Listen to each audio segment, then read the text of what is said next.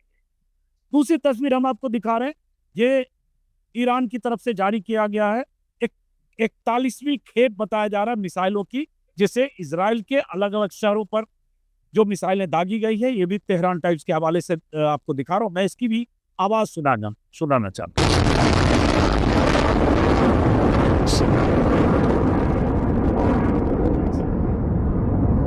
हर रोज 2 या 3 बार ऐसे वीडियो जारी किए जाते हैं ईरान की तरफ से, वैसे इजराइल और अमेरिका की तरफ से। तो एक वीडियो अमेरिका की तरफ से, बल्कि 2 वीडियो अमेरिकी सेंट्रल कमांड की तरफ से जारी हुआ है कि किस तरह से ईरान में तबाही हो रही है, किस तरह से ईरान के जो उनके जो वायुसेना के विमान हैं उनको उड़ाया गया है, और किस तरह से ईरान की मिलिट्री पावर को पूरी तरह से तबाह किया गया है। एक वीडियो जो अभी कुछ देर पहले जारी किया गया है अमेरिकी सेंट्रल कमांड की तरफ से, ये देखिए।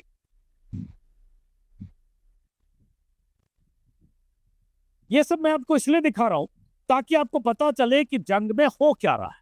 दोनों तरफ के वीडियो और तबाही की तस्वीरें लगातार आ रही है। अब सवाल उठता वही जिसकी शुरुआत की, बहुत सारे सवाल हैं, लेकिन पहला सवाल यही प्रोफेसर जमीर अब्बास जाफरी साहब से कि ईरान के नए सुप्रीम लीडर मुस्तफा खामेनेई कहाँ हैं, किस हाल में हैं, उनके बारे में ईरान में क्या खबर है? दुनिया भर के अखबारों में तो अलग अलग तरह की खबरें आ रही हैं, उस पर हम बात करेंगे। जी शुक्रिया, बहुत बहुत आपको आदाब अर्ज़ करते हैं, तमाम व्यूवर्स को भी आदाब अर्ज़ करते हैं। उम्मीद करते हैं आप तो खैरियत से हो, जहाँ हो इंशाअल्लाह खुश रहें। रहबर मौज़ूद हज़रत आयतुल्लाह मुज्तबा खामेनेई बिल्कुल सेफ हैं। और जैसा कि आपने अपने इंट्रोडक्शन में कहा कि जो इनिशियल हमले हुए थे उसके अंदर उनके ज़ख्मी होने की क्लैरिफिकेशन आई है स्टार्ट से ही, लेकिन वो इतने ज़ख्मी अगर हैं, खुदा ना करे कि वो कंट्री नहीं चला सकते, तो असेंबली ऑफ एक्सपर्ट्स उन्हें चूज़ ही नहीं करती। ठीक है, तो ये क्लियर है कि वो ज़ख्मी हुए थे लेकिन वो कम्प्लीटली सेफ हैं और इंशाअल्लाह जब सही वक्त होगा तो वो आएंगे पब्लिक के सामने। अभी उनकी सिक्योरिटी एक बड़ा इशू है और ईरान की जो थिंक टैंक है और ईरान के खुद रहबर मुअज़्ज़म की जो नज़र है उसके हवाले से सही वक्त का इंतज़ार है जब वो सामने डालना। तो ये चूंकि मैं खबरों की बात कर रहा हूँ, जैसे एनवाईटी की रिपोर्ट में है कि पैरों में चोट लगने की संभावना है, और ये खबर तब दुनिया भर की मीडिया में आई जब जो ईरान के राष्ट्रपति हैं मसूद पेजेश्कियन, उनके बेटे यूसुफ पेजेश्कियन ने सोशल मीडिया पर लिखा, जिसमें उन्होंने कहा कि मुस्तफा साहब के घायल होने के बारे में उनके दोस्तों से मुझे पता चला, हालांकि अब सुरक्षित है। तो ईरान में मैं ये जानना चाह रहा हूँ कि ये खबर सार्वजनिक तौर पर, अधिकृत तौर पर ईरान के नागरिकों को जानकारी दी गई है, या ऐसे छिटपुट खबरें जैसे आ रही है दुनिया भर की मीडिया के हवाले से? नहीं, नेशनल टीवी पे कहा गया है कि वो जख्मी हुए थे और वो जख्मी लेकिन जैसे ईरान में कहा जाता है कि जो जंग में जख्मी होते हैं उनके लिए एक टर्मिनोलॉजी इस्तेमाल की जाती है। उनके लिए वो टर्मिनोलॉजी इस्तेमाल की गई है कि वो जंग में जो जख्मी होते हैं, मजरू होते हैं, उनके बारे में कहा गया है कि वो जख्मी हुए थे। वो जब सद्दाम से जंग हुई थी, जब इनकी उम्र 17 साल थी और जब ये गए थे जवानी के आलम में लड़ने के लिए, उस टाइम पे भी एक बार जख्मी हुए थे और ये दूसरी बार जख्मी हुए हैं, ये ईरान के ऑफिशियल्स ने कहा है। लेकिन वो कम्प्लीटली सेफ हैं और वो इस वक्त जो है वो सिक्योरिटी में है और कोई प्रॉब्लम उनकी तरफ से नहीं है। अब वो कब आएंगे, क्या बोलेंगे, कब बोलेंगे, ये वो खुद हमसे बेहतर जानते हैं कि क्या करना चाहिए, कब करना चाहिए। लेकिन ईरान की जनता में उनके प्रति मोहब्बत और जो डेली जुलूस है और लाखों की तादाद में लोगों का रास्ते पे आके उनके फोटोज लेके घूमना, ये बिल्कुल क्लियर है। अंजुम जी, जो ईरान ने उनके लिए जो फीलिंग्स है, क्योंकि वो एक ऐसे लीडर हैं जिनके वालिद शहीद है, जिनकी वालदा शहीद है, जिनकी बीवी शहीद है, जिनका बेटा शहीद है, जिनकी बहन शहीद है, जिनका बहनोई शहीद है, जिनके पूरे खानदान को मार दिया गया है, और ऐसी हालत में, जंग की हालत में उनको लीडरशिप मिली है। तो पब्लिक का इमोशनल अटैचमेंट उनके साथ इस वक्त बहुत पीक के ऊपर है। एग्जैक्टली उसी वक्त जहां पर अमेरिका में ट्रंप की पब्लिक रेटिंग लोएस्ट प्रेसिडेंट के लेवल पर आ गई। लेकिन बहुत सारे मीडिया में, वेस्ट के मीडिया में इस तरह की भी खबरें आ रही है कि उन्हें बहुत ज़्यादा जख्म हुआ है और सिर्फ सेंटिमेंट को इनकैश करने के लिए जो एक्सपर्ट्स ने, जो असेंबली ऑफ एक्सपर्ट्स है, उन्होंने उनका नाम सुप्रीम लीडर के तौर पर फाइनल किया है। देखिए, नेचुरल सी बात है कि वो एक्सपर्ट नहीं है, इसके लिए उन लोग ऐसी नॉन एक्सपर्ट वाली बात कर रहे हैं कि ईरान में असेंबली ऑफ एक्सपर्ट जो होते हैं वो ईरान के सबसे बड़े विद्वान होते हैं। अगर आप इजाज़त दें तो मैं उसको एक्सप्लेन कर दूं, कैसे ईरान में सेलेक्ट किया जाता है सुप्रीम लीडर।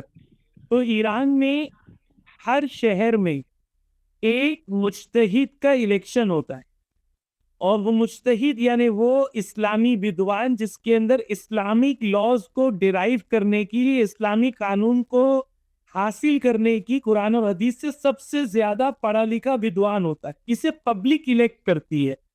फिर वो असेंबली ऑफ एक्सपर्ट्स बैठते हैं और उन लोग एक सुप्रीम लीडर को सेलेक्ट करते हैं। जो सुप्रीम लीडर को सेलेक्ट करते हैं, ईरान का आर्टिकल 109, 110 और 111 कानूनन 109, 110 और 111 ये ईरान के कानून में बंद है, जहां पर सुप्रीम लीडर को सेलेक्ट करने की क्वालिटी बयान की गई है। तो उसके अंदर एक क्यों मुज्तहिद होना चाहिए, विद्वान होना चाहिए, इस्लामिक लॉ का एक्सपर्ट होना चाहिए, 2 शुजा होना चाहिए, 3 उसके अंदर बसीरत होनी चाहिए, जमान शनाज होना चाहिए, और वो जमात और पॉलिटिक्स को समझता हो। ये तमाम क्वालिटीज, और एक उसके अंदर मैनेजमेंट स्किल्स होनी चाहिए।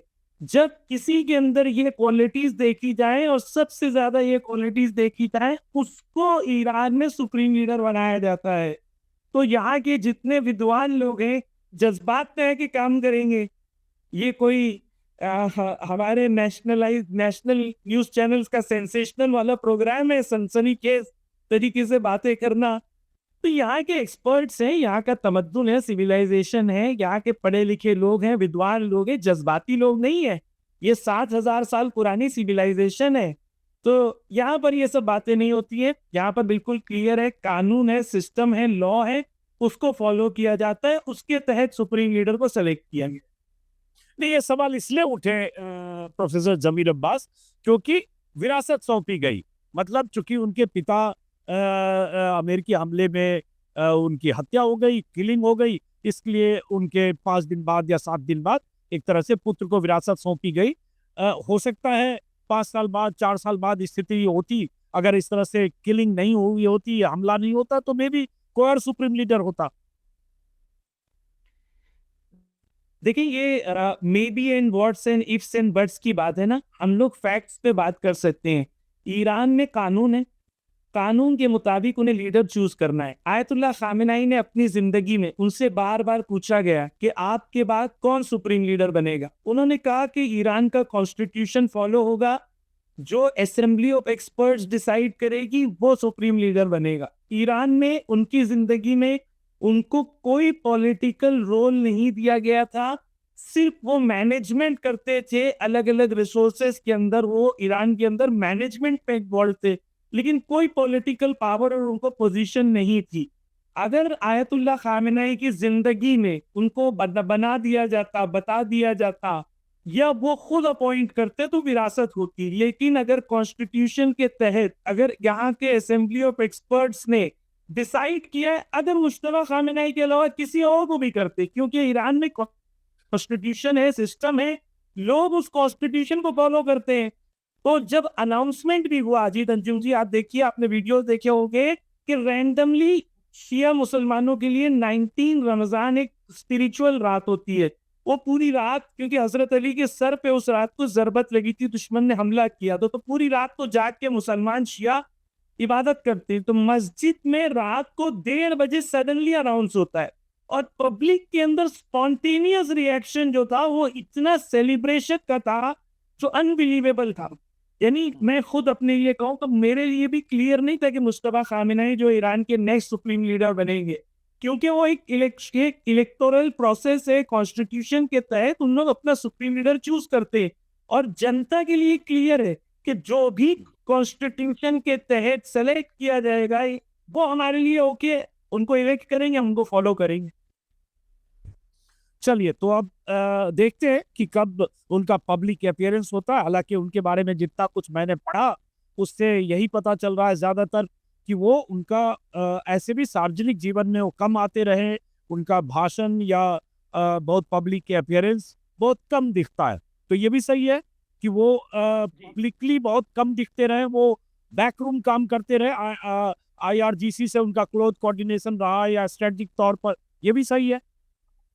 ठीक, लो प्रोफाइल जिंदगी आयतुल्लाह खामेनेई का पूरा खानदान जो है वो आप देखिए, किसी भी कंट्री के लीडर के बेटे होते हैं, उनके सोशल मीडिया अकाउंट्स होते हैं हजारों के बीच में, ये बहुत ही लो प्रोफाइल जिंदगी जीते थे।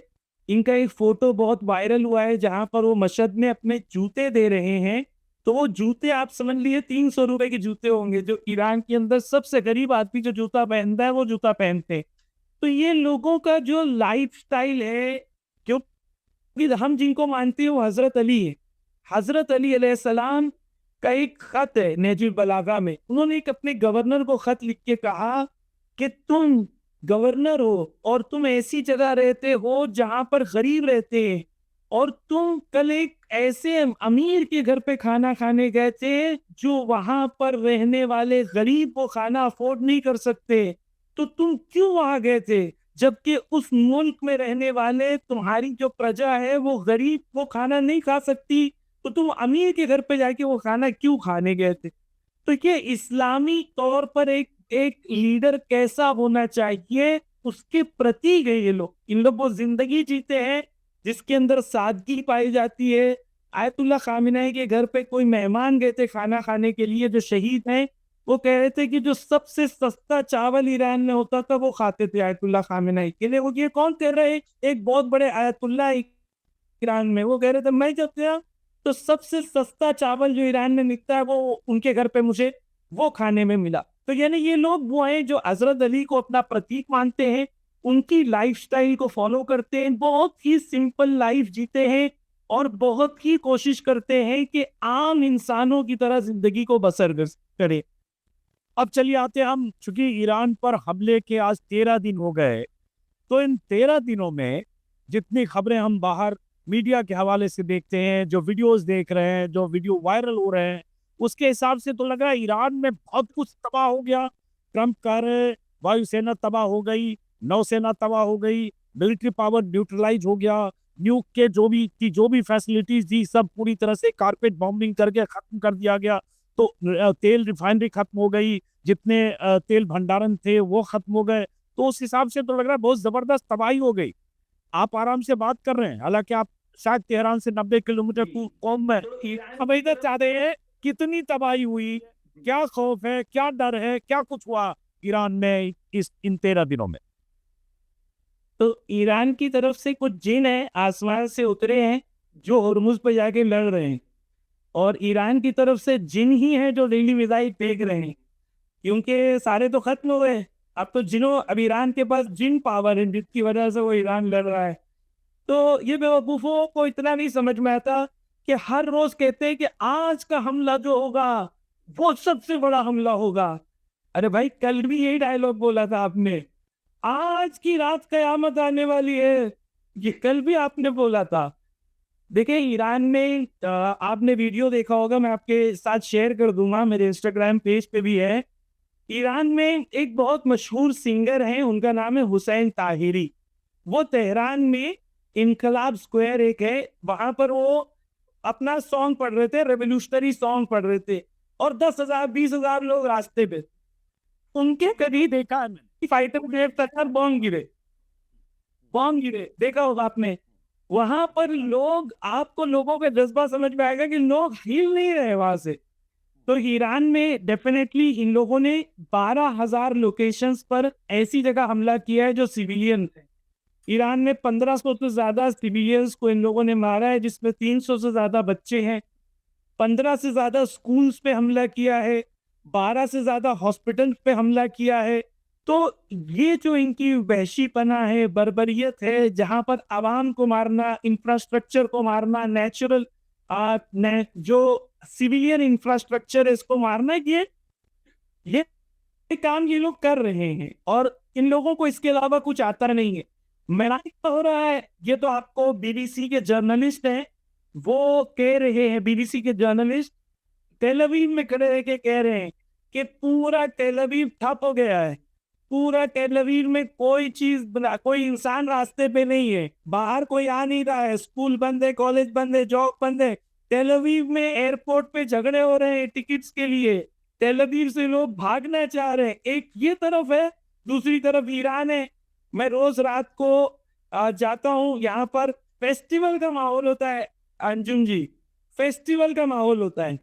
लोग पूरे रास्ते में फ्लैग्स लेके खड़े होते हैं, हजारों की तादाद में, रेवोल्यूशनरी सॉन्ग्स होते हैं, चाय बट रही होती है, कॉफी बट रही होती है। ऐसा लगता नहीं है जंग का माहौल है, ये इस वक्त का मूड है, ये इस वक्त का जज्बा है, और ये यूनिटी इस वक्त ईरान के अंदर है। शायद मुझे लगता है कि इनकम्पेरेबल है। दो फौजें जो है, दोनों बिल्कुल दोनों की जो इस वक्त मानसिक हालत है, दोनों कौमों की बहुत डिफरेंट है। एक डट के मुकाबला करने वाली है और एक दूसरी भाग जाने वाली है। और ये जो ट्रंप और ये जो इनके फॉरेन मिनिस्टर्स आगे कह रहे हैं, और डिफेंस मिनिस्टर आगे कह रहे हैं हम जीत चुके, भाई जीत चुके हैं आप तो होर्मुज से अपने तेल निकलवा ले ना, निकलवा ले, जीत चुके हैं तो क्या हुआ। ये अभी कह रहे हैं मिसाइल ऐसी जाएगी, और मिसाइल इन लोगों ने जमीन में डाल दी है। ईरान के लिए क्लियर है, मैं ये कह रहा हूं कि वॉर कब तक चलेगा। ईरान के लिए क्लियर है कि एक प्री वॉर सिचुएशन था और एक पोस्ट वॉर सिचुएशन है। प्री वॉर सिचुएशन में ये था कि ईरान के ऊपर सैंक्शंस लगे हुए थे, ईरान अपना ऑयल बेच नहीं पा रहा था, ईरान के ऊपर अलग अलग तरीके से सैंक्शंस लगे थे, फाइनेंशियल, इकोनॉमिकल, ऑयल, हर चीज के सैंक्शंस लगे हुए थे। इस बहाने से कि ईरान न्यूक्लियर बॉम्ब बनाना जा रहा है, जबकि ईरान ने कहा था हम न्यूक्लियर बॉम्ब नहीं बनाना चाहते। ये एक बात है।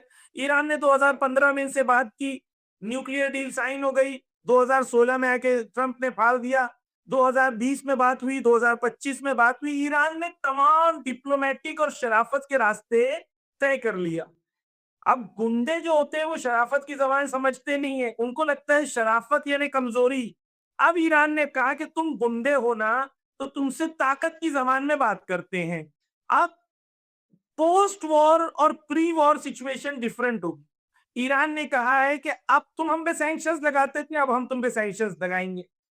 जब तक पिज़िशकियान ने भी कहा, जो है कि प्रेसिडेंट है, जब तक ईरान के तमाम सैंक्शन खत्म नहीं हो जाते और ईरान ने कहा है कि जो 9 नेशंस में इनके छावनियां हैं, ये टेररिस्ट ऑर्गेनाइजेशन है, जब तक हम इन्हें टोटली डिसमेंटल नहीं कर दे या इनकेपेबल नहीं कर दे कि ईरान पे हमला हो सके, कोई सीज फायर की बात होने वाली नहीं है। ये क्लियर होना चाहिए कि सीज फायर ईरान नहीं चाहता जब तक के पोस्ट वॉर में एक न्यू ऑर्डर वर्ल्ड का क्रिएट ना हो जाए। देखिए, ये कहने के लिए तो ठीक है, मेरे सामने जो ईरानी राष्ट्रपति हैं पेजेश्कियन, उनका जो बयान है वो मेरे सामने है, जिसमें उन्होंने 3 पॉइंट उठाए। दरअसल उन्होंने 3 शर्तें रखी है जंग खत्म करने के लिए ईरानी राष्ट्रपति ने।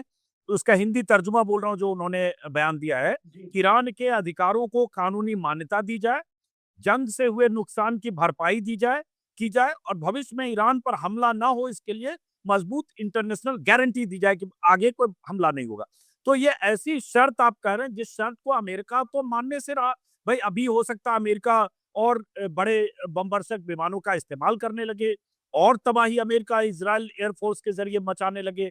तो अभी तो ये जंग फुल स्केल वार होने के इसके खतरे बाकी है प्रोफेसर जमीर साहब। अंजुम जी, देखें आज कितनी तारीख है? 12 मार्च है। हम 12 मार्च, हाँ 12 अप्रैल को भी हम बैठेंगे और 12 अप्रैल को भी हम बात करेंगे और तब हम बात करेंगे कि अमेरिका मानेगा या नहीं मानेगा। अमेरिका के पास कोई चॉइस नहीं है सिवाय मानने की। अमेरिका के पास कोई चॉइस नहीं है। अमेरिका होर्मुज अगर बंद हो गया तो अमेरिका के पास कोई चॉइस नहीं है।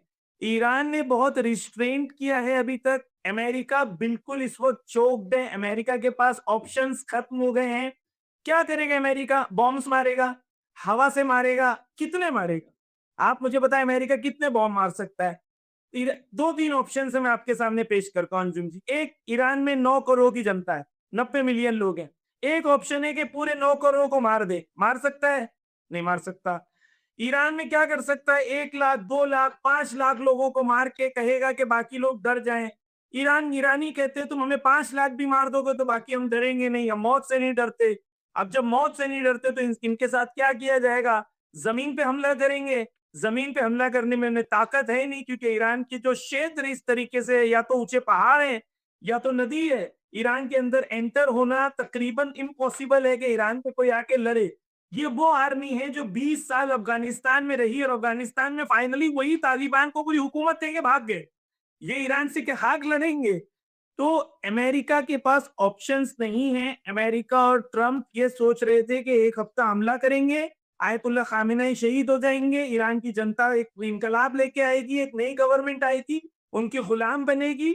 ये सब इनके प्लान्स फ्लॉप हो गए हैं और इनके पास कोई ऑप्शन बचा नहीं है। आप और मैं दोनों हैं, दोनों देखेंगे, क्योंकि हमारे जहन में अमेरिका एक बहुत बड़ा ऐसा बहुत बड़ी ऐसी ताकत है जिसे कोई हरा नहीं सकता, वो बना हुआ है। वो इस जंग के बाद पूरी दुनिया में लोगों के लिए क्लियर हो जाएगा।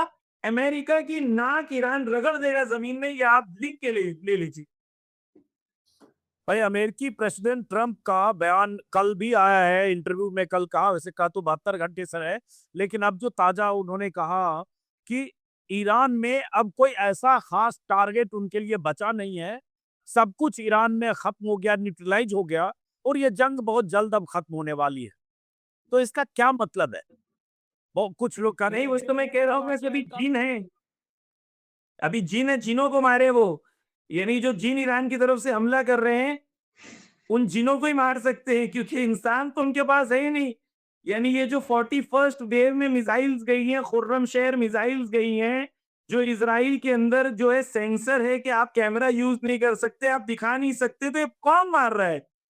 यानी ये मिसाइल्स जा कहां से रही है? कल जो इनके अमेरिकन टैंकर्स को मार दिया ईरान ने खाड़ी में, और अमेरिकन ऑयल टैंकर्स जो मारे गए, जलाए गए, उनको किसने मारा है? भाई अगर आप जीत गए हो जंग, तो लड़ क्यों रहे हो? आप आ जाओ यहाँ पे, तेहरान में आओ, आपके लिए ताजपोशी का इंतजाम किया जाए। आप आए यहाँ पर, तेहरान आए, तेहरान में आपके लिए ताजपोशी गद्दी वगैरह बिछाई जाए। जंग तो आप जीत चुके हैं ना, आइए, वेट कर रहे हैं। ये पागलों की तरह बात करता है ट्रम्प। यानी सुबह क्या कहता है? अब बीच में एक बहुत इंटरेस्टिंग चीज हुई अंजुम जी, कि ये एक बार प्रेस कॉन्फ्रेंस कहते कहते उसमें उसमें कह दिया कि मुझे जंग के लिए किसने कहा था? पीटर ने कहा था, जुरैट ने कहा, यानी अपने दामाद का नाम लिया। अपने तो दामाद का नाम लिया। यानी जंग के टाइम जब ये हारने लगा, अब ये अमेरिकन एक्सपर्ट्स का ये कहना है कि अब जैसे ही जंग आगे बढ़ती रहेगी, तो डोनाल्ड ट्रंप शिकार ढूंढेगा, क्योंकि वो तो कभी जंग हार नहीं सकता है। तो अब वो जंग कोई और हारेगा, ये जीतेगा। वो जंग कौन हारेगा? हो सकता है नेतन्याहू हार जाए, हो सकता है उनका डिफेंस मिनिस्टर हार जाए, हो सकता कोई और हारेगा, लेकिन ये खुद हारेगा, अपने अपने गले में हार लेगा नहीं। लेकिन अंजुम जी देखें, अमेरिका को समझने के लिए उनकी डोमेस्टिक प्रॉब्लम्स को समझना भी जरूरी है।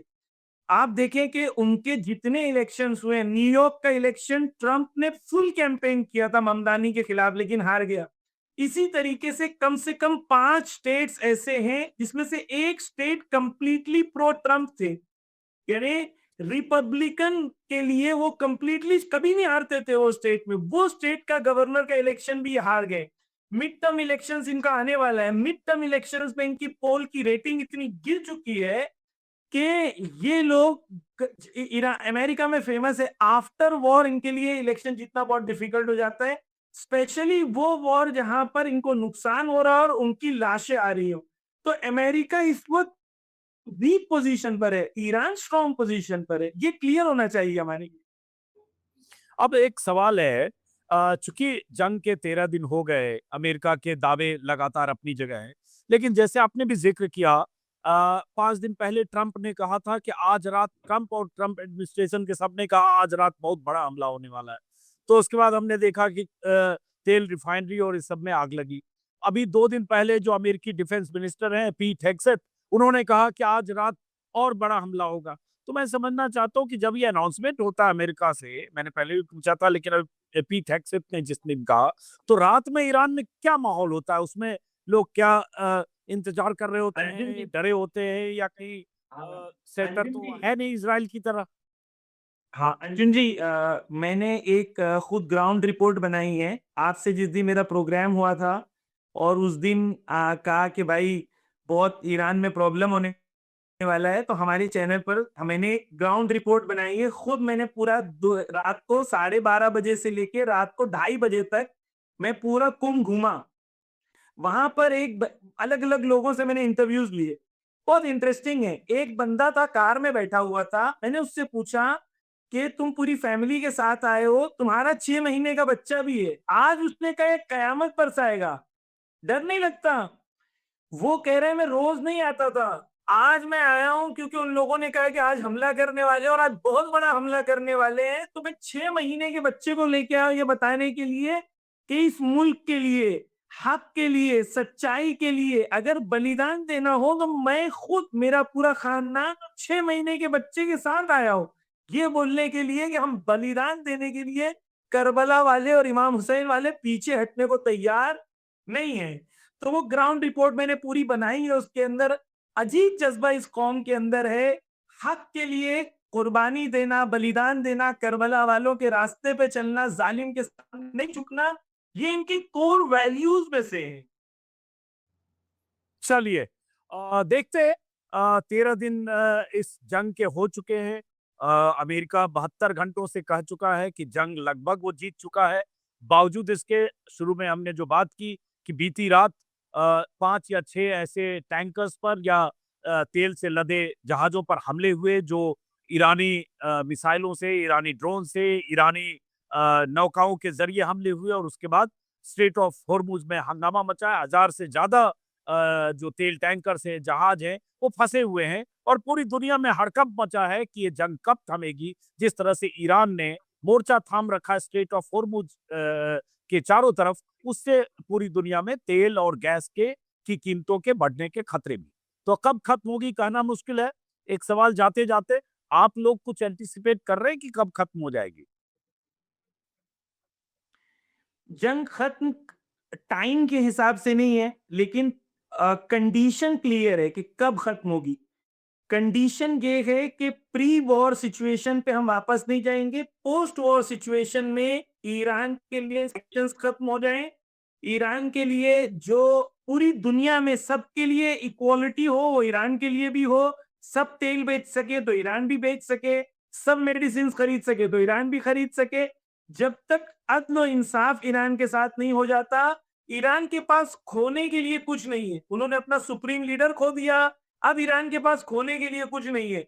ईरान लास्ट मोमेंट तक अपने वैल्यू सिस्टम के लिए खड़ा रहेगा और बिल्कुल भी ईरान पीछे नहीं हटेगा। कितना वक्त इरानियन कमांडर ने कहा, कम से कम उन्होंने कहा कि अगर जरूरत पड़े 10 साल तक के लिए बारूद हमारे पास रेडी है, हम लड़ने के लिए 10 साल तक तैयार।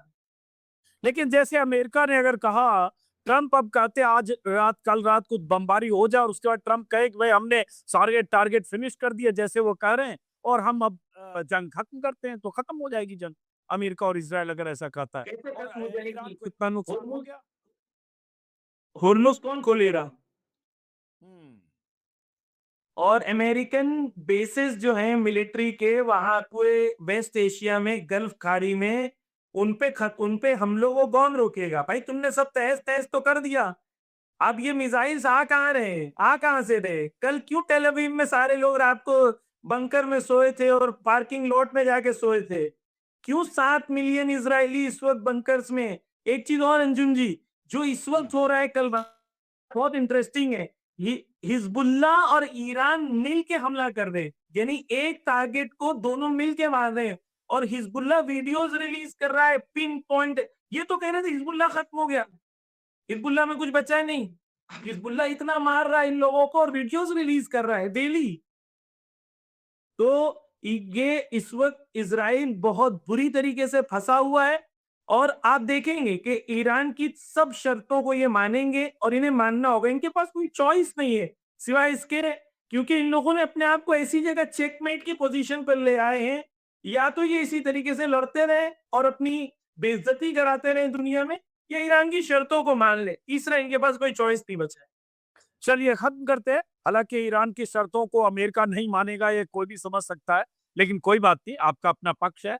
और जाते जाते इनका परिचय दर्शकों से फिर करा दूं। बहुत सारे लोगों को लगता है ईरान में बैठे हिंदी बोल रहे हैं, हालांकि इन्हें बहुत सारे चैनल पर देख रहे हैं। भारत के रहने वाले हैं, मेरे ख्याल से मुंबई के रहने वाले हैं आप। 12-13 साल से वहाँ हैं, जो धार्मिक नगरी है कुंभ, वहाँ प्रोफेसर हैं। बहुत बहुत शुक्रिया अब्बास जाफरी साहब, हमसे बात करने के लिए। बातचीत होती रहेगी। नमस्कार, आदाब। Thank you ji, thank you.